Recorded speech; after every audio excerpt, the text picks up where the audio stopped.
126খন বিধানসভা সমষ্টি আছে।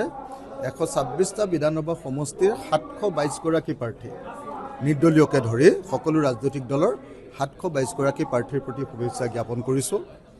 আৰু বিশেষভাৱে শুভেচ্ছা জ্ঞাপন কৰিছোঁ আমাৰ বিৰোধী ঐক্যমঞ্চৰ প্ৰাৰ্থীসকলক। আৰু বিশেষভাৱে শুভেচ্ছা জ্ঞাপন কৰিছোঁ আমাৰ 13 গৰাকী ৰাইজৰ দলৰ প্ৰাৰ্থীক। আৰু আমাৰ 13 গৰাকীৰ ভিতৰত 13 গৰাকীয়ে জয়ী হওক এই আশা প্ৰকাশ কৰিছোঁ। আজিৰ দিনটোৰ প্ৰধান আমাৰ ইচ্ছাটো হ'ল যে অসমৰ ৰাইজে যি পৰিৱৰ্তনৰ আশা প্ৰকাশ কৰিছে, সেই কাংক্ষিত পৰিৱৰ্তন আজি দেখিবলৈ পাওঁ। সাম্প্ৰদায়িক ফেচিবাদী শক্তি, অগণতান্ত্ৰিক শক্তি, স্বৈৰতান্ত্ৰিক শক্তি বিজেপিৰ হাতৰ পৰা গণতান্ত্ৰিক শক্তিৰ হাতলৈ, বিৰোধী ঐক্যমঞ্চৰ হাতলৈ চৰকাৰ আহক, এই আশা মই প্ৰকাশ কৰিছোঁ।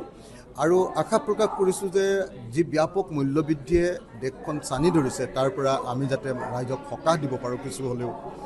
আৰু ব্যৱসায় বাণিজ্য যিধৰণে পূৰা ধ্বংস হৈ গ'ল এই সময়খিনিত যোৱা 10 বছৰত, সেইটো কেনেকৈ আকৌ ৰিভাইভ কৰিব পাৰোঁ তাৰ কাৰণে সকলোৱে আশা প্ৰকাশ কৰি আছে।